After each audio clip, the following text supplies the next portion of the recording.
हमें शक्ति दिन क्या होता है ये पता नहीं था, लेकिन आज माननीय पेंदान साहब यहाँ आए। उन्होंने आदिवासी के जैसे SC ST OBC जो अपन बोलते हैं उनके ऊपर जो अन्याय अत्याचार हो रहा है, जो वैचारिक जो उन पे अटैक हो रहा है, वो कि उससे उन किस तरह से लड़ सकते हैं उसके बारे में बहुत सारी जानकारी हमें मिली है।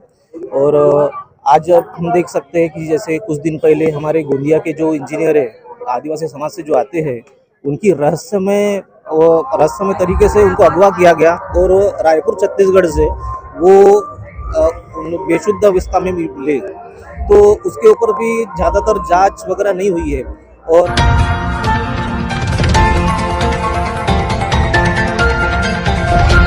सर, आज आदिवासी शक्ति दिवस था और गोरेगांव में आप आए। सर, आपके भाषण सुनने के लिए काफी दूर दूर से आदिवासी समाज के लोग आए। क्या कहना चाहेंगे इस अवसर पर? देखो, आदिवासी शक्ति दिन को हमारे बीच में गलत तरीके से रखा गया। ये आदिवासी शक्ति दिन इसलिए है क्योंकि मध्य भारत में उस वक्त 22,000 महिलाएं हमारी मारी गई और हमारे लोगों का मुख्य संघर्ष था हमारी महिलाओं का कि सम्मान से उनको ब्लाउज पहनने दिया जाए, उनका तन ढकने पर भी टैक्स लगता था। वो लड़ाई बेन सिंह ने लड़ी, वो लड़ाई बाबूराव शर्मा के उसी बेल्ट में बाबूराव शर्मा के, बेन सिंह, बिरसा मुंडा, टंट्या भील, ये जो कोलवाना, भीलवाना और गोंडवाना का जो क्षेत्र है, ये क्षेत्र में आदिवासी महिलाओं का जो ये हुआ, इस देश में सब लोग बताते हैं इस देश में कि भाई आदिवासियों ने, हम लोगों ने शहीदों किए, लेकिन आदिवासी कौम ऐसी है जिनकी महिलाएं शहीद हुई है। सबसे ज्यादा आदिवासी महिलाएं शहीद हुए। भारत की स्वतंत्रता की जो लड़ाई है उसका 70% लड़ाई आदिवासियों ने लड़ी, इसकी एविडेंस है। और सबसे पहले वो महिलाओं को गोलियों से भुना गया जिसके कोई रिकॉर्ड नहीं है। ये बड़ी बात है।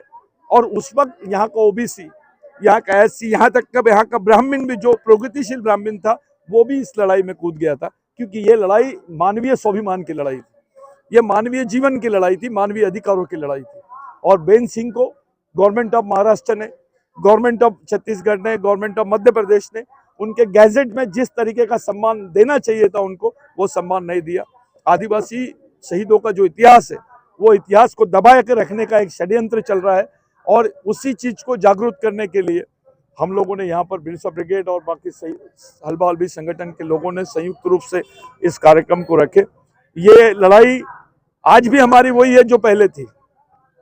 पहले हमारे लोगों के जल जमीन जंगल पे इनकी नजर थी, आज भी इनकी हमारे जल जमीन जंगल पे नजर है। हमारे लोगों के लिए ये लोग हमेशा एक अलग टाइप का ट्रीटमेंट, अब आदिवासी क्षेत्रों में इन्होंने माइनिंग का इशू निकाल लिया है, यानी माइनिंग के आड़ में आदिवासियों को विस्थापित करेंगे। अभी कचारगढ़ में माइनिंग टेस्टिंग हो गई है, कल कचारगढ़ रहेगा या नहीं रहेगा इसकी गारंटी नहीं है। ये हमारे लिए प्राचीन क्षेत्र है, प्राचीन श्रद्धा स्थल है।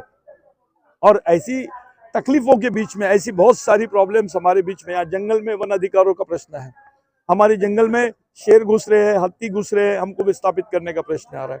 वन सुरक्षा के नाम पर वन कानून में परिवर्तन करके यहाँ के आदिवासियों को ये लोग आउट ऑफ फॉरेस्ट एक्ट ले जाने की कोशिश की रहे। हम लोग सुप्रीम कोर्ट में लड़ रहे हैं यहाँ की गवर्नमेंट के साथ। बीजेपी गवर्नमेंट ने जो 2023 में एक्ट पास करी उसके खिलाफ में मैं खुद पिटिशनर हूँ। हमने उस पर स्टे लाए करके आज हमारे आदिवासी बचे, नहीं तो आज 5 से 6 करोड़ आदिवासी विस्थापित हो जाते उस एक्ट से। यानी पूरी नजर आदिवासियों की पहचान, उनके अधिकारों को समाप्त करने का इनका मेन षड्यंत्र दिखाई दे रहा है। और अगर आदिवासी का नंबर लगेगा तो दूसरा नंबर दलितों का लगेगा, तीसरा OBC का लगेगा। लाइन से ये सब वेटिंग लिस्ट में है, आज आदिवासी पे है करके सब चुप है, कल दूसरे पे आएगी, तीसरे पे आएगी। इसलिए आज जरूरत है SC ST OBC यहाँ तक के उच्च वर्णीय लोगों को भी सतर्क रहना चाहिए कि ये जो पूंजीवादी साम्राज्यवादी ताकत है, ये जो जातिवादी ताकत है, ये देश को बांटने मर और अपने पूंजी को कैसे बढ़ाया जाए, इसकी तरफ इनकी नजर है।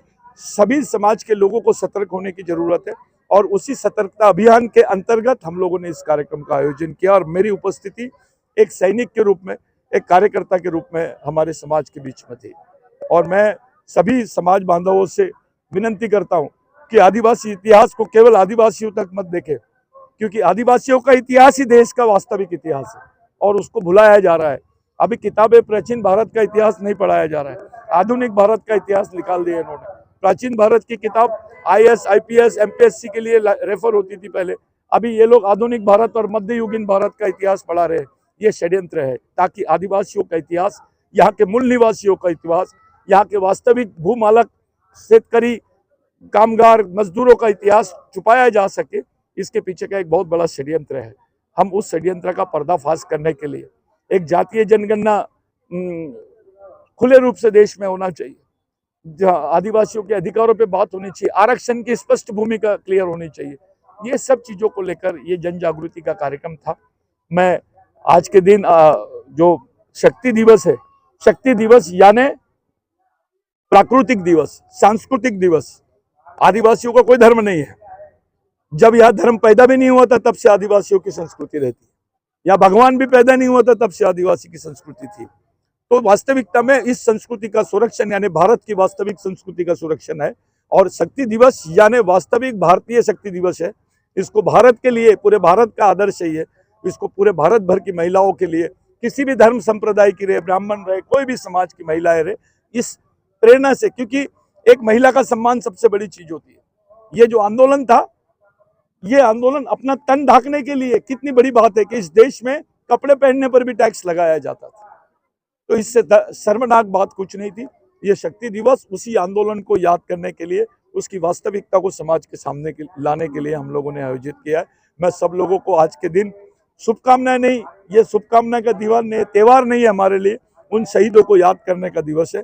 मैं सब लोगों से आज बिरसा मुंडा के उलगुलान की एक आह्वान करता हूँ, सामाजिक आह्वान करता हूँ देशवासियों से कि वास्तविकता को समझे, वास्तविक इतिहास को समझे, और सब लोग संगठित रूप से शोषण के खिलाफ में, अन्याय अत्याचार के खिलाफ में लड़े। यही हमारी अपील है। सर, एक शब्द कहना चाहूंगा, 2 दिन पूर्व सार्वजनिक बांधकाम के एक इंजीनियर है, आपके हल्बी समाज के है, चुलपार गए के, वो लगभग जो है 24 घंटे के बाद मिला, और वो कहाँ मिला? छत्तीसगढ़ बॉर्डर पर, जब उसकी अभी बाइक भी नहीं मिली।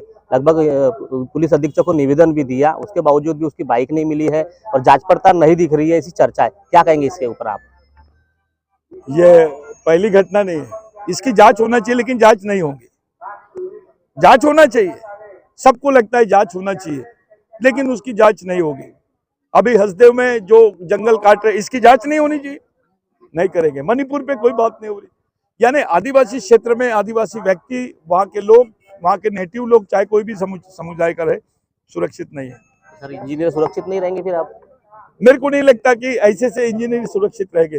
पूरे लोगों ने, पूरे सभी धर्म संप्रदाय के इंजीनियर्स लोगों ने, कर्मचारियों ने इसके लिए आंदोलन करना चाहिए, और हम उनका समर्थन करते हैं, और हम इसका निषेध भी करते हैं कि वास्तविकता में हम मांग कर रहे हैं कि उसकी जांच होनी चाहिए, तरीके से जांच होना चाहिए, उसके पीछे SIT गठित करना चाहिए। हो सकता है वो डर के मारे कुछ नहीं बोल रहा होगा, लेकिन वास्तविकता जानने की कोशिश करना चाहिए। आज ये अधिकारी के साथ हुआ, कल दूसरे अधिकारी के साथ हो सकता है, तो हम बिरसा ब्रिगेड की तरफ से इसकी मांग करते हैं। सर, जाते जाते अपना परिचय दे दीजिए। मैं सतीश पेंदाम, बिरसा ब्रिगेड का एक राष्ट्रीय संगठक हूँ, और बिरसा ब्रिगेड ऐसा संगठन था, पहले शुरुआत में आदिवासियों का संगठन था, इसमें SC OBC यहाँ तक के उच्च वर्णीय प्रगतिशील माइंड के लोग भी इसमें काम कर रहे हैं।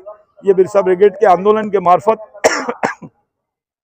जल जमीन जंगल का जो इतिहास है भारत का, उसको सामने लाने का, और जल जमीन जंगल की लड़ाई को सामने ले जाने का, उसको बढ़ाने का, उसको ईमानदारी से लड़ने का, लोकतांत्रिक दायरे में रह के, संवैधानिक दायरे में रह के उसके बचाव के लिए कैसे लड़ सकते हैं, उस तरफ हम लोग लड़ाई कर रहे हैं। ये बिरसा ब्रिगेड का मुख्य इशू है कि यहाँ का पर्यावरण बचेगा तो देश बचेगा, पर्यावरण बचेगा तो मानव जीवन बचेगा, जमीन रहेगी तो आपका जीवन रहेगा, पानी रहेगी तो आपका जीवन रहेगा। ये 3 चीजें जो बिरसा मुंडा का सिद्धांत है, ये सबसे महत्वपूर्ण सिद्धांत है। जल, जीवन, जल, जंगल और जमीन, तीनों के बगैर मानव जीवन संभव नहीं है।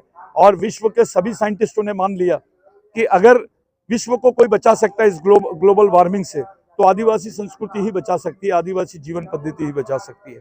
मैं सब लोगों से अपील करता हूँ कि आदिवासी संस्कृति को और उसकी जीवन पद्धति को सभी समाज के लोगों ने अपनाना चाहिए, ताकि सभी मानव जाति का कल्याण हो। धन्यवाद सर, जानकारी देने। क्या बोलेंगे, उसकी हालत कैसी है? ये हालत तो बहुत गंभीर है उनकी हालत। तो उनको जो पूछते होंगे आप लोग, तो किस प्रकार की बात कर रहे हैं कि कहाँ से कैसे क्या हुआ? वो तो अपन अभी तक के यानी वो अंदर जाने ही नहीं दे रहे, तो क्या पूछने की बात है। अच्छा, तो इस प्रकार के जो इंजीनियर का सुरक्षित नहीं है कभी भी, मतलब ये कोई बोल रहे कि अपहरण हुआ, तो क्या अपहरण हुआ होगा, ऐसा लगता है आपको? नहीं हुआ, वो कुछ साजिश है, साजिश के हिसाब से उनको ये किया गया है। गाड़ी वगैरह भी नहीं मिली अभी तक? हाँ, गाड़ी वगैरह भी नहीं मिली।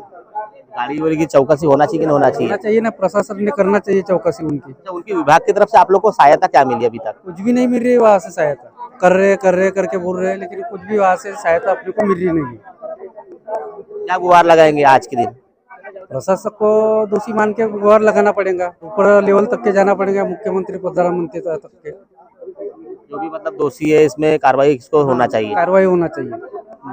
तो आज जो है आदिवासी शक्ति दिन था, लगभग काफी आदिवासी समाज के लोग आए थे, अलग अलग सांस्कृतिक कार्यक्रम भी हुए। जो राष्ट्रीय जो अध्यक्ष है बिरसा ब्रिगेड के, उनके भाषण सुनने के लिए काफी दूर दूर से आदिवासी समाज के और अन्य समाज के भी यहाँ पे जो है लोग आकर जो है उनका भाषण सुना।